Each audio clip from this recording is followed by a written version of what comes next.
Goeiemôre, broers en susters. Baie welkom vanmôre in die huis van ons Hemelse Vader. Het is nog 'n lekker natte dag. Ons is nog geseën met die reën.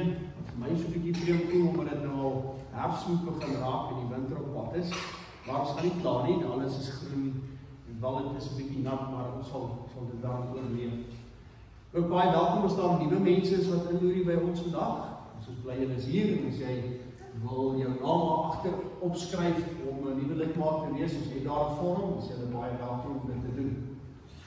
Dan word jy almal genooi vir tee en koffie na die tyd. Omdat dit skoolvakansie is dit 'n selfhelp, so kom kry vir jou 'n koffie daarso en ons het ook eetgoedjies wat spesiaal gemaak word, so baie dankie vir die persone wat dit vir ons voorsien. Waardeer dit. Dit is lekker om iets te kou terwyl jy koffie en tee geniet. So kom doen dit na die erediens. En dan die kinderkerk en die katedese sal volgende Sondag voortgaan. So neem kennis, daar is nog nie vanmôre nie, maar wel van volgende Sondag af. Maar julle ken nou die maand wat kom, daar's 'n klomp vakansie daar, so dit beteken ons gaan waarskynlik een hê hierdie maand en dan is almal weer in Mei maand. Maar dis 'n wille vakansie maand wat voorlê. Maar is ook goed want ons het ons Paasnaweek aan die kom. So Paasnaweek, so moet jy mee kennis neem, is die 18de tot die 20ste. Ons sal Vrydagoggend ons erediens hê ook om 9uur en ook Sondag dan om 9uur. So goeie Vrydagse diens 9uur, maar ook dan Sondag is dit om 9uur. Daar's nie 'n tydverskil oor die twee erediensdae nie. Reg. Dan broers en susters, moet jy onthou dat die diakens doen moeite, hulle het 'n pakkies opgemaak daar in die portaal. Daar op pad na die saal toe is daar sulke papiersakke wat ons kan gaan uitdeel. So vanmôre neem jy 'n paar soos met die huis toe ry of eers in die week iemand gaan teekom wat dit daar kan gebruik. Gee dit maar vir die persoon en sê maar 'n versie of 'n bemoedigende iets op dit. So jy is welkom om daai te neem en te help om dit uit te deel waar jy dink dit vir iemand van hulp kan wees. Dan moet ek ook net noem, onthou dat as jy 'n opsomming van die preek wil hê, dis agter op die toonbank, jy kan dit daar net gaan neem. Jy kan daar kyk as dit iets is wat jy oor die week weer wil bepeins, dan kan jy daai blaadjie gebruik om jou te help daarmee. En dan donderdag kom projekte weer by mekaar. Dit is ons senior lidmate, so as jy belangstel om dit kom saamkuier, kontak vir my of die kerkkantoor, dat ons jou op die WhatsApp groep kry, dat jy die besonderhede kan kry van die geleenthede wat ons het. Elke eerste donderdag van 'n nuwe maand kom die groep by mekaar. En daar's verskillende goeders wat hulle doen, dis of pad speel of pannenkoek bak of 'n Bybel vasvra wat ons doen of iemand wat ons kom toespreek. So daar's die hele tyd goeders wat aan die gebeur is. So kom wees deel daarvan, dis pret, dis altyd lekker. Dan het ons hulp nodig by die kinderkerk. As daar vir iemand is wat jy sit en jy kan 'n hand by sit en jy is so 1 Sondag in 'n maand beskikbaar, dat weet vir my. Julle wat onderwysers is, kom die kleintjies is mos easy. So kom help 'n bietjie met die kinderkerk as daarvan is. Daar kan jy op daai manier ook jou gawe en jou talent uitleef by die kerk. Dan vir die van julle wat belangstel in die Bybelstudie, ons het elke donderdag 'n Bybelstudie om 10:00 in die oggend en ook 7:00 in die aand. As jy belangstel, dan weet my ons sit ook op die WhatsApp groep dat jy ook weet wanneer daar is en wat ons doen en die materiaal wat jy nodig het om weer te werk. Word alles gedeel op daai groep daarso. En as jy net wil deel wees en dit self by die huis doen, kan jy dit ook vir my sê. En dan sal jy ook daardie bladsy ontvang, so PDF van die boek waarmee ons besig is, met kommentare daarbey. Dan kan jy dit ook maar by die huis self gaan deurlees, sou dit jou voorkeur wees. So neem kennis daarvan. En dan ons jong volwassenes sal ook Vrydag aand om 7:00 weer 'n geleentheid hê. Ek sal julle op hoogte hou as daar jong volwassenes hier is wat nog nie op die WhatsApp groep is, stuur vir my 'n WhatsApp, dan sit ek jou gou daarop. Dan kan jy ook deel wees. Ons doen temping, bowling en games wat ons hier speel en ons het ook 'n vasvraag gehad. Ons doen ook 'n klomp dinge net waarvoor ons lus is. So as jy 'n bietjie wil wegbreek van die 9 to 5, is jy welkom om te sê jy kom insit ook 1 keer 'n maand by die jong volwasse geleentheid. Reg. Broers en susters, ons is vanmôre by die 5de Lydingssondag. Daar's 6 van hulle. Dan het ons Paasnaweek, soos jy gehoor het, is Paasnaweek die 18de en ook die van die 18de tot die 20ste. Maar vanmôre fokus ons weer op 'n element van Jesus se belewenis voordat hy die paasluit of die kruisiging beleef het en dan ook op die Sondag opgestaan. Ek vra dat jy sal rustig raak in die gemoed, het al die dinge wat jy aan dink, bietjie uit jou kop uitstoot en net nou fokus op 'n stil gebed en na die stil gebed sal ons opstaan vir ons toetredingslied. Kom ons sluit ons oë.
Gemeente, ons gaan begin, ons staan vir ons toetredingslied, ons sing soek allereers die koninkryk van God, ons sing dit 2 keer weer, daarna hoor die voorklim, ontvang die seën van die Here, en daarna sing ons loflied, en as ons dit klaar gesing het, dan kan jy maar gaan sing.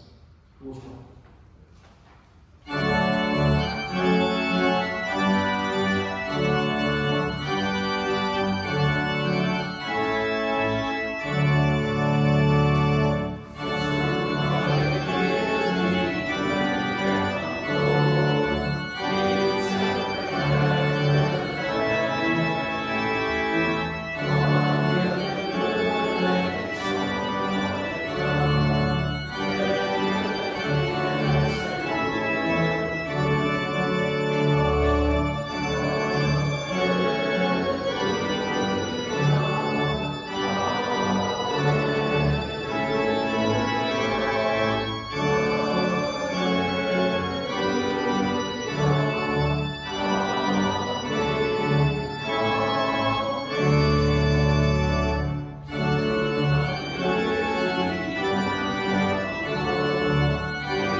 Ek kyk op na die berge, waarvandaan sal daar vir my hulp kom.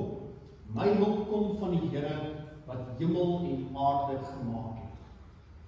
Mag God, die bron van hoop, julle deur julle geloof met alle vreugde en vrede vervul, sodat julle hoop al hoe sterker kan word deur die krag van die Heilige Gees. Amen. Kom ons antwoord op die seëngroet, ons sing saam, al sou dan ook die vyeboom nie wil nie, ook 2 maal.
Gemeente, dis Paulus wat vir jou en vir my aanmoedig om elke dag besig te wees met die wil van God.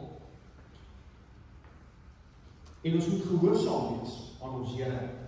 Hy het gesê in Romeine 12 vers 2, julle moenie aan hierdie sondige wêreld gelyk word nie, maar laat God julle verander deur julle denke te vernuwe. Dan sal julle ook kan onderskei wat die wil van God is, wat vir hom goed en aanneemlik en volmaak is. Ons word soms aan hierdie wêreld gelyk. Jy weet dit. So kom ons bely ons swakhede voor God, erken die genade wat ons ontvang, en ons doen dit deur saam te sing God enkellik voor die gesig. Ons gaan die eerste, die tweede en die vierde strofe sing, dan staan ons daarvoor en daarna as het is.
Ondanks ons sonde, wil Paulus ons ook verseker dat ons vrygespreek is deur die genade van God. Ons lees in Efesiërs 2 vers 8 tot 9.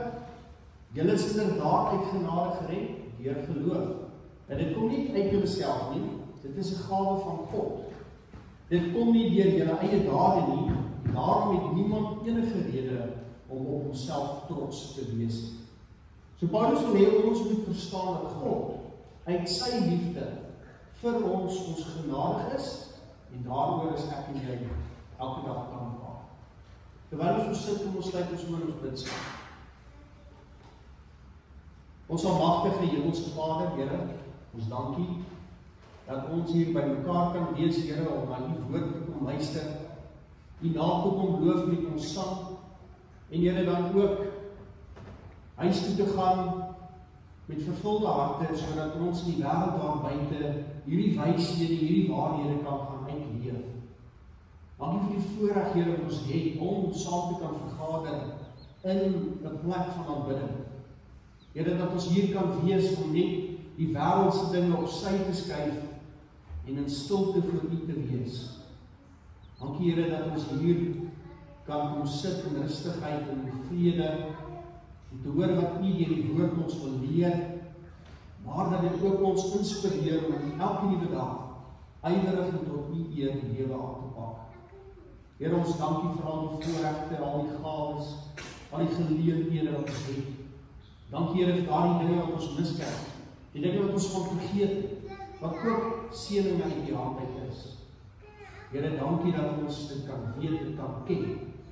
Dankie, Here, dat dit kan deel wees van al die middele tot ons beskikking waardeur ons lewens kan aanpak. En dan bid ons, Here, dat U vanmôre ook hoor dat ons swakhede voor U neerlê. Here, want daar's dinge wat ons dink en wat ons doen en wat ons sê, wat nie altyd volgens U wil is. Here, en ons weet dat U verwag van ons, dat die kinders is op 'n bepaalde manier van lewe. Want Here, ons weet, dat as ons reg optree, reg lewe, reg dink, reg praat, is ons besig om U naam te verheerlik. En dit is ook 'n manier waarop ons dankie sê vir die voorreg wat ons het om U kinders te kan wees. En Here, veral in hierdie Paastyd, help ons om in hierdie Paastyd ook te fokus op dit wat dit vir ons moet beteken. Dat ons dink aan Jesus, aan U opoffering aan die kruis. Dat ons dit werklik ter harte neem, werklik besef wat dit vir ons as nietige mens beteken. Hierdie verheffing tot kindskap, ons wat werk genoeg is om U liefde vir ons te ontvang. Dankie Here vir daardie genade, en dankie dat ons daarvolgens kan optree, en mag U hierdie woord nou met ons praat, en ons dit aanhoor, en dit ons lewens inspireer en aanmoedig.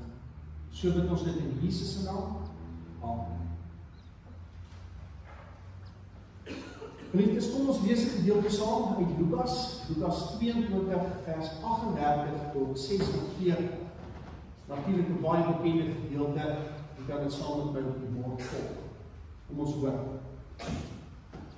Jesus in Getsemane. Jesus het die stad verlaat en volgens gewoonte Olyfberg toe gegaan en sy disippels het hom gevolg. En toe hy op die plek aankom, sê hy vir hulle, bid dat julle nie in versoeking kom nie. Hy het hom toe van hulle afgesonder, omtrent so ver as 'n mens met 'n klip kan gooi, en daar het hy gekniel en gebid. Vader, as U wil, neem tog hierdie lydingsbeker van my af weg. Laat nogtans nie my wil nie, maar U wil geskied. 'n engel uit die hemel het aan hom verskyn en hom versterk. Hy het in doodsangs geraak en het nog ernstiger gebid. Sy sweet het soos bloeddruppels geword wat op die grond val. Toe hy van die gebed opstaan en by die disippels kom, kry hy hulle aan die slaap, uitgeput van droefheid. Hy sê toe vir hulle, waarom slaap julle? Staan op en bid, sodat julle nie in versoeking kom nie. Ons lees tot sover. Broers en susters, God sê, my woord is soos vuur, sê die Here, soos 'n hamer waarmee klippe stukkend gebreek word. Broers en susters van ons Here Jesus Christus,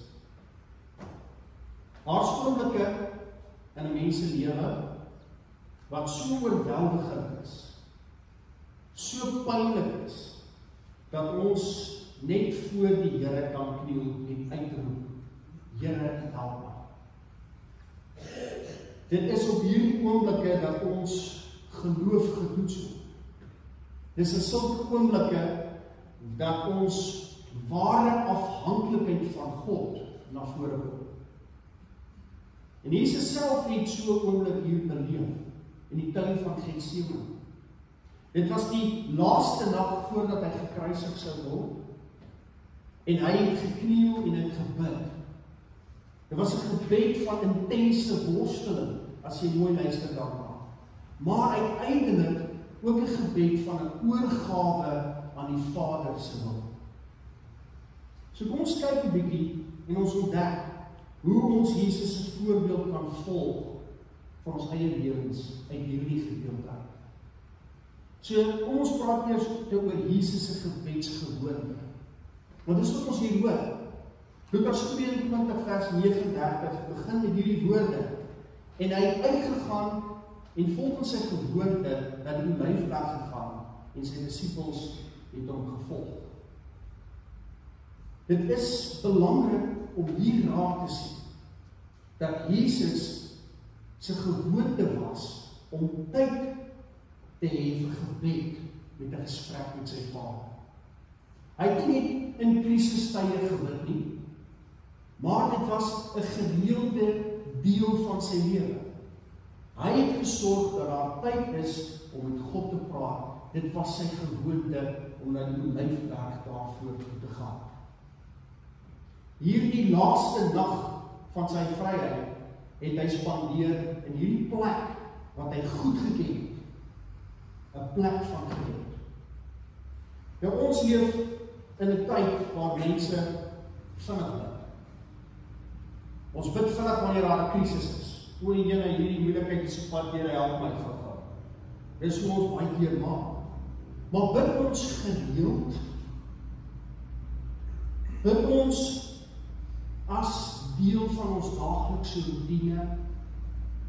Jesus het vir ons hierdie duidelike voorbeeld gestel, dat as jy 'n sterk verhouding met jou Skepper wil hê, begin by konsekwente gebedslewe. Want dit is belangrik. Dit is maklik om net te hoor en te dink jy hoor, jy kom op 'n Sondag by mekaar, maar ons moet terugpraat na God toe. Want hy moet jou hart kan hoor, vir alles in jou lewe. Hoe gaan dit met jou huwelik, my kind? Sê vir my hoe dit gaan. Hoe gaan dit met jou verhouding met jou kinders, my kind? Ek wil dit graag hoor. Hoe gaan dit met jou verhouding met jou ouers, my kind? Praat met my daaroor. Hoe bevind jy jou werks uitdagings, my kind? Vertel my daarvan. Hoe voel jy met jou vriende? Is hulle goed vir jou of is hulle nie so goed vir jou? Hoe maak jy, my kind, in hierdie uitdaging wat hierdie week vir jou voorlê? Ek wil graag hoor, wat is jou plan? Want ek gaan jou daarmee help. Praat met my kind, want ek sien hoe gefrustreerd jy is, hoe uitgedaag jy voel, hoe voel jy dat jy net jou wiele spin. Kom ons praat hieroor, kom ons sit op die tafel, dat ek jou daarmee kan help. 'n Routine in gebed met God, het soveel waarde. Het soveel sin. Dit kan soveel dinge ontsluit en oopmaak, wat weggedruk word diep binne in die agterste kaste van jou menswees. Dat wanneer jy sê, Here, hier sê, kom ons pak hierdie goed uit, dan het jy hierdie verlossende gevoel van, die goed kom uit, dit word weggestoot, dat al wat kan oorbly, is die mooi, wat God vir my in my lewe bedoel. En Jesus het hierdie routine gehad, en hy het gegaan in die olyfberg en het gebid. En wanneer ons hier hoor van die gewoonte, dan hoor ons dat hy ook op die ou einde daarna gegaan het, in die oomblik, toe daar 'n krisis voor hom gelê het. En hy kon dit met gemak doen, want hierdie plek was 'n plek waar dit 'n gewoonte geword het vir hom, om met God te praat oor die uitdagings van sy lewe. Hierdie sterk verhouding met God, is wat ons moet ook hoor en ons dwing na 'n konsekwente gebedslewe vir jouself elke dag. Dan hoor ons die tweede ding, is dat Jesus kom met 'n nodige waarskuwing na die disippels. Toe hulle in die tyd aankom, het Jesus vir sy disippels gesê, bid dat julle nie in versoeking kom. Dis 'n waarskuwing wat hy vir sy disippels gee. Hy het geweet wat voorlê. Jesus het geweet wat vir homself voorlê, maar hy het ook geweet wat vir sy disippels voorlê, wat hulle ook gaan oorkom in hierdie hele situasie wat nie vermy kon word. Dis disippels het nie besef dat hulle in 'n paar uur van nou af van hom sou weggaan. Hulle het nie besef dat hy wat Petrus is, sy Here gaan verloon. Nie net een keer nie, maar sommer 3. En Jesus het hulle gewaarsku om te bid, sodat hulle nie geestelik sou val nie. En baie van ons as gelowiges vandag onderskat hoe maklik dit is om 'n versoeking te kom. Jy onderskat dit. Wanneer jy daar om die braaivleis lekker saam met die vriende kuier. Jy onderskat dit. Wanneer jy jou meer verloor op die pad en jou mond blablabla so gaan. Jy onderskat dit wanneer jy by die huis kom so gefrustreerd met jou werksituasie, dat jy dit op jou mense vir wie jy eintlik moet wees, dat jy dit op hulle uithaal. Jy onderskat hoe maklik dit is om in 'n versoeking te val. En ons dink ons is sterk genoeg, nee. Ons dink ons kan self al die moeilike situasies van ons lewens uitsorteer, op ons eie. Maar die waarheid is dat ons dit nie sonder God se krag kan doen nie. Want jy is kwesbaar. Jy is maar net 'n mens. Jy kan nie al die probleme en die uitdagings op jou eie hanteer nie. En dan hoor ons hier by God, by Jesus, dat die waarheid is, dat vir daardie uitdagings in jou lewe jy nodig om dit met God aan te pak. En gebed, hou ons vas in die Here se teenwoordigheid. En dit gee vir jou krag om te staan wanneer beproewings op jou pad kom. Hier is 'n derde gedagte. Ons hoor by Jesus 'n intense stryd en dan sy oorgang. In vers 41 en 42 lees ons hoe Jesus homself van die disippels afgesonder het, aan een kant gegaan, sover as wat hy 'n klip kan gooi, sover as hy van hulle weg, en hy het op sy knieë geval en het gebid. Hy het uitgeroep, Vader, as U dit tog net van my wil wegneem, maar nie my wil, maar U wil moet geskied. En hierdie gebed openbaar die diep menslikheid van ons Here Jesus Christus. Ons is ook net mens, 100% mens, maar ons weet ook hy was 100% God, maar hierdie 100% mens, soos wat assosieer met jou en met jou lewe, sien ons in hierdie oomblik daardie menslikheid, wanneer hy op sy knieë val, en vra Here asseblief dat die moeilikheid verbygaan, want nie my wil nie, wat U wil geskied. Hy het geweet, wat se verskriklike lyding op hom wag. Nie net die fisiese kruisiging nie, maar die geestelike skeiding wat sou plaasvind tussen hom en sy Vader, omdat hy die sonde las van die mensdom sou dra. En sy eerste reaksie as mens was om te vra of daar nie 'n ander manier is vir dit wat gaan plaasvind. En dit is iets waarmee ons almal onsself weer vereenselwig. Is dit nie so? Wanneer ons voor lyding en swaar kry in ons lewe staan, wens ons dat die Here dit net asseblief moet wegvat. Dat ons dit nie hoef te ervaar nie, dat dit net moet verbygaan, want ons wil nie dit hê in ons omstandighede of in ons lewens nie. Maar dan kom hierdie grootste oomblik van oorwinning in hierdie stukkie wat ons hier lees. En Jesus sê nie my wil nie, maar U wil moet geskied. Dit is die hart van werklike geloof. Hoor mooi. Dit is die hart van werklike geloof. Om ons eie begeertes op sy te sit en volkome op God se plan te vertrou, selfs wanneer dit seermaak. Selfs wanneer dit seermaak. Maar broers en susters, hierdie ding wat met jou gebeur, is partykeer die ding wat lei na dit wat goed en beter is. Jy sal dit nie sien. Want ek sê altyd, mens kan nie maar hoe kyk nie, jy kan nie aanstap en weet wat kyk jy hoe te wag nie, maar God weet, hy kyk van 'n ander perspektief na jou lewe en die wêreld rondom jou. Hy weet.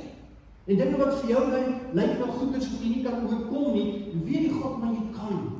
Want jy sal dit nie gekry het nie, as ek nie gedink het jy kan dit deurkom.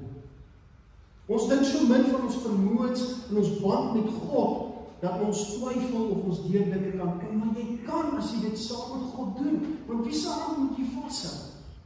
Die skepper van alle dinge. Nie net hierdie aarde nie, ons is deel van 'n sonnestelsel, deel van 'n hele lot planete en stelsels, wat besig is om te ontwikkel. En as jou skepper wat dit gemaak het, hoe groot is hy nie?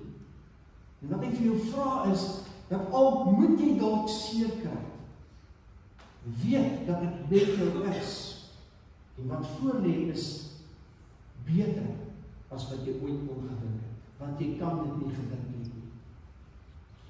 Broers en susters, dis soos ek gesê, die hart van geloof is om op God so te vertrou dat jy sê, Here, hier gaan ons. Ja, ek sien net te donker, maar kom ons druk deur. Want jy weet, jy wat hier sit vandag gesien, en kyk in jou lewe en hoe jy in dinge beland het in die verlede, en jy kan hier sit vandag, want jy daardeur gekom. Hoe het jy daardeur gekom? As jy arrogant is, sal jy sê, ja nee, want ek het dit en dat en dit en so gedoen, dit en oulik was dit. Maar as jy reg eerlik is, dan sal jy weet, God het die geleentheid gebruik. Jy het met die regte ou gepraat. die omstandighede het so gedraai dat daar 'n gaping gekom het.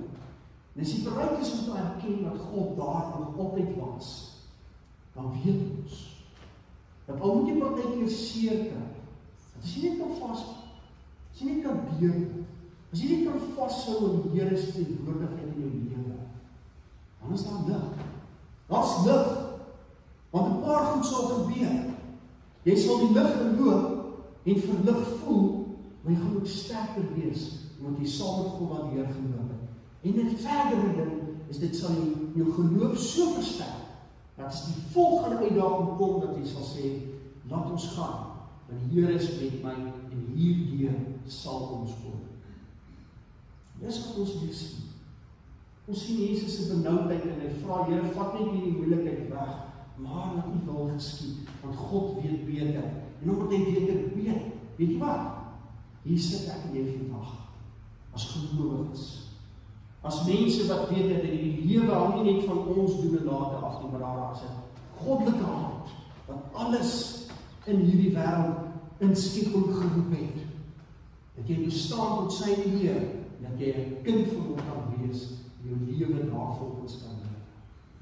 Dis wonderlik, broers en susters, om dit te weet, dit te harte te neem, te weet dat jou lewe is 'n lewe tot in ewigheid. Want dit wat God gemaak het, sal self nooit vernietig kan word nie. En hier is 'n vierde gedagte. God se krag in ons swakheid. Vers 43 lees ons hierdie merkwaardige ding. Toe het daar aan hom 'n engel uit die hemel verskyn wat hom versterk het. God het nie sy leiding weggeneem. Inteendeel, net na hierdie vers hoor ons dat Jesus was nog verder benoud. Maar hy het wel in hierdie oomblik vir die Here Jesus Christus krag gegee om hierdie seer wat hy gaan hê te deurstaan. En hoe dikwels bid ons dat God die moeilike situasies in ons lewe moet wegneem, in plaas daarvan om hom te vra dat hy ons moet versterk. En dalk is ons besig om die uitdaging mis te kry. God wil nie altyd die storm in jou lewe stil maak nie. Soms wil hy ons eerder sterker maak, sodat ons die storm kan deurstaan. Dit is waarvoor ek nie partykeer moet bid, is vir die krag, vir die deursettingsvermoë, vir die ywer, vir die uithou vermoë om deur die omstandighede te kan gaan. Want ons gaan nie altyd 'n probleem weggeneem hê, maar wat ons wel altyd kan hê, is die krag wat God gewillig is om jou te gee, wanneer jy daarvoor vra, om hierdie uitdaging wat jy het, te kan herstel. So ja, daar storms in die lewe, en partykeer raak die storms nie stil, maar God gee die krag, sodat jy daardie storm kan trotseer, en dit kan weergaan. En hier is die vyfde gedagte, is dat ons sien dan by Jesus, dat hy bloed gesweet het. So ons verstaan dat ons Here het hierdie diepe stryd in hierdie oomblik, wat hy voel. Lukas beskryf hoe Jesus sy gebedsworsteling so intens was, dat sy sweet soos bloeddruppels geword het. Hier in vers 44. 'n mediese kenner sal vir jou sê, dat daar is 'n seldsame omstandigheid, 'n moontlike toestand, bekend as hematidrose. Hematidrose. As jy dit nog opsoek, jy sal dit vind op Wikipedia. Waar intense stres, bloedvate laat bars en bloed met sweet vermeng word. Intense stres, inspanning. En hierdie vers beeld uit hoe diep Jesus se lyding reeds in hierdie tuin al begin. Dit was nie toe hy in die kruis gehang het, was sy spanning en sy druk en sy opoffering vir jou en vir my begin het nie. Dit het al reeds hier begin, waar hy in gebed en gesprek met God was. Hier het hy al begin om hierdie las te dra. Hy het die volle gewig, hoor mooi, die volle gewig van die mensdom se sonde op hom geneem, soveel so, dat hy bloed gesweet. En dit wys vir ons, hoe intens ons soms met God in gebed moet kan worstel. Gebed is nie altyd net kalm en stil nie, die rustige gesprek met God nie. Partykeer is dit 'n stryd. Partykeer moet jy met God worstel oor die dinge wat jou in jou lewe pla. Want dit is nodig sodat jy daarby kan verbykom. Dat jy kan vrede vind in jou hart, en dat jy nuwe krag het vir dinge wat voor lê. En dis wat ons hier hoor. Hierdie stryd wat Jesus gehad het met sy Vader, en hierdie gewig van die mens se sonde wat hom laat bloed sweet. Wat 'n voorbeeld is vir jou en vir my, dat geen saak is te klein of te groot vir 'n ordentlike gesprek wat jy moet hê met jou hemelse Vader. Mense ter 6de gedagte die laaste. Wat kry Jesus toe hy terugstap? Die disippels slaap.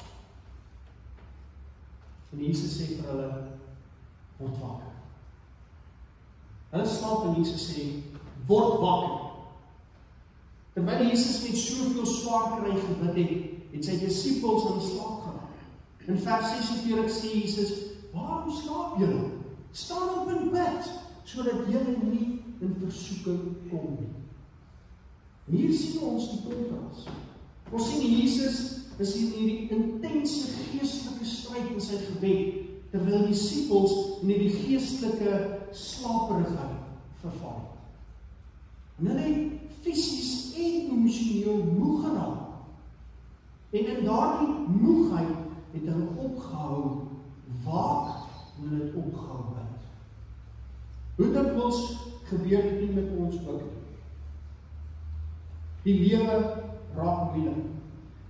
Ons word oorweldig. En in plaas daarvan om na God te draai in gebed, raak ons geestelik laks. Sal dit self uitsorteer. Dan gaan dit verbygaan. Of as ons genoeg nie daaraan aandag gee nie, dan sal dit dalk nie meer bestaan. Wie weet, dit sal net verdwyn in die wêreld. Maar God sê nee, jy kan nie laks raak nie, jy kan nie dink dat dit alles net opgelos gaan word nie. Hierdie stryd wat man en vrou met mekaar het, gaan nie van self weggaan nie. Ons moet hieroor praat, ons moet ernstig sit, ons moet dit uitgesorteer kry. Hierdie gevoel tussen ouer en kind wat nie lekker wil werk nie, ons moet eerlik raak in die omstandigheid en dit bespreek.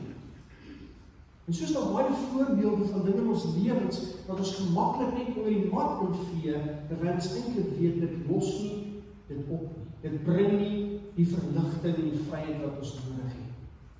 Hier hoor ons wat God sê. Hier hoor ons wat Jesus na vore bring in hierdie gedeelte. Is dat wanneer die lewe juis moeilik raak, wanneer dit juis oorweldigend raak, is dat ons in gebed na God moet kan draai. Ons moet nie geestelik laks wees nie. En Jesus kom hier by sy disippels, en die woorde aan sy disippels, is ook die woorde vir jou en vir my. Staan op en bid. Dis opdrag. Dis wat jy elke dag moet kan regkry, is hierdie gesprek met jou hemelse Vader. En dan vra Jesus, bly wakker.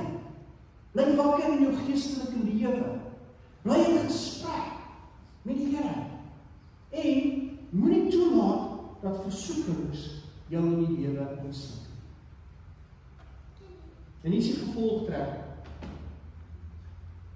Ons Here Jesus Christus het in Getsemane gestaan op hierdie kruispad van die mensdom se verlossing. Hy het die beker van God se oordeel geneem en het dit gedrink, sodat ons die beker van verlossing kon ontvang. Dit is die groot ruiling van die evangelie. Wat 'n ruiling plaasgevind. Hy het die straf geneem, sodat ons die genade kon ontvang. En wanneer ons deur ons eie Getsemane oomblikke ingaan, wanneer ons bid, en voel asof God se wil te moeilik is om te dra, mag ons onthou, Jesus verstaan. Hy het self deur die diepste donker gegaan, en hy is saam met ons in ons donker tye. En hy het die lyding oorwin deur oorgawe, en hy nooi ons om dieselfde te kan doen. Daardie band, oorgawe, besig wees met God. Hy sê, doen dit. Want dis wat die antwoord en die uitkoms en die vrede sal bring. En hier is julle vraag vir huiswerk en oordenke. Hoe lyk jou gebedslewe? Wees my eerlik. En ek weet, die kategees as ek die kinders vraag, ja, ons bid elke dag. Nee, jy doen nie. Jy is veronderstel elke dag met die Here te kan praat. Want hy is jou Vader. Hy is nie 'n God nie, op 'n troon nie. Hy wil van jou hoor. So hoe lyk jou gebedslewe? Het jy 'n gereelde tyd van gebed? Of bid jy net in tye van nood? Nog 'n vraag. Is ek waaksaam en bid ek sodat ek nie in versoeking val? Dat ek nie ingesluk word deur die wêreldse dingetjies en so bevrees raak vir die wêreldse dingetjies dat ek vergeet dat ek die almagtige God het wat met my is, my Here. Nog 'n vraag. Wanneer ek 'n moeilike situasie in die gesig staan, bid ek dat God dit moet verwyder of bid ek vir die krag om dit te kan weerstaan? Miskien 'n volgende vraag. Is daar dinge in my lewe wat ek nodig en nog nie aan die Vader se wil oorgegee het, toe ek met hom gepraat het? Hou 'n bietjie terug. As jy hierdie week ingaan, as jy die vraag kan onthou, dink 'n bietjie daaroor na. Dink 'n bietjie, hoe moet jy maak as jy besig is met jou gemoed? Dink jy dat dit iets is wat dan en dan nodig is? Of kan jy aanvaar dat dit die fondasie vir jou lewe is? En om daardie rede dat jy gereeld met God kan praat. Want ons voorbeeld was Christus. In sy benoudheid het hy toegelaat dat God se wil sal geskied. Baie keer is dit die uitdaging vir jou en vir my om toe te laat dat God se wil geskied, sodat dit wat moet volg goeie gevolge, goeie vrugte kan aanbring tot eer van sy naam. Amen. Terwyl ons sit, ons sluit ons oop. Ek glo in God die Vader, die Almagtige, die skepper van die hemel en die aarde. Ek glo in Jesus Christus, sy enige gebore Seun, ons Here, wat ontvang is van die Heilige Gees, gebore is uit die Maagd Maria, wat gelei het onder Pontius Pilatus, gekruisig is, gesterf het en begrawe is en ter helle neergedaal het, wat op die derde dag weer opgestaan het uit die dode, wat opgevaar het na die hemel, wat sit aan die regterhand van God, die Almagtige Vader, van waar hy sal kom om te oordeel die wat nog lewe en die wat reeds gesterf het.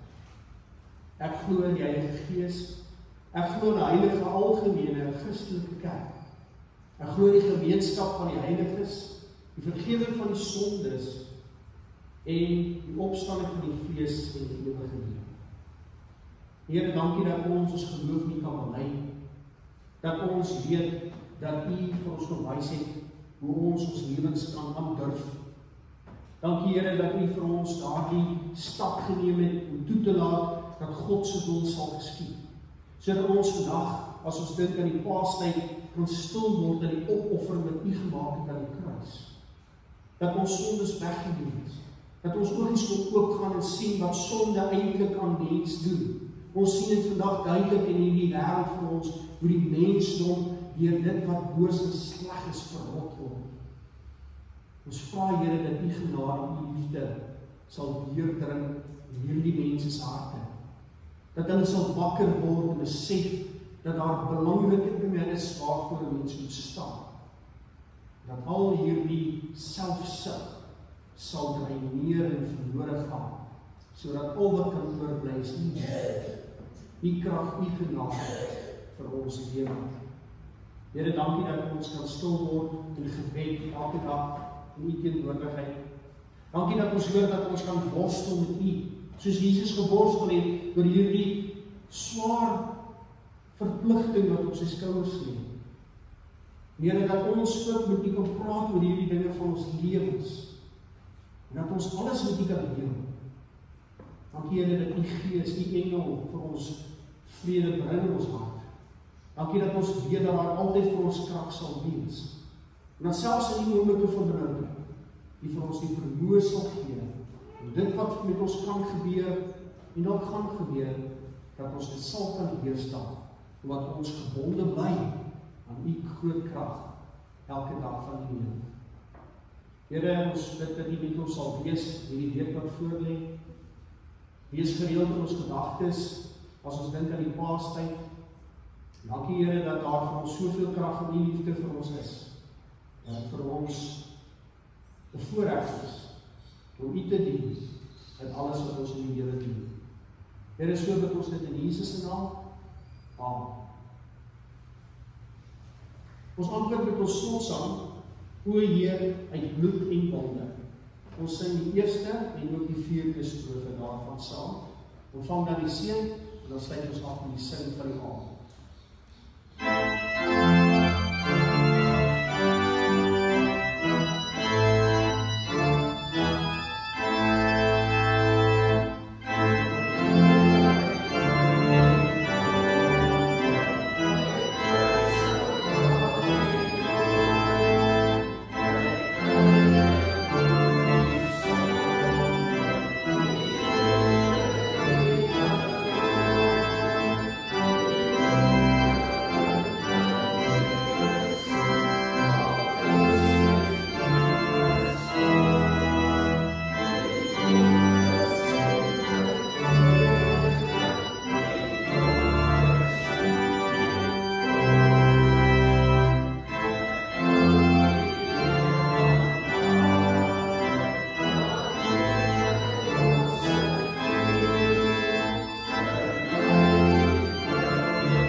Die seën van ons Here en gaan in vrede.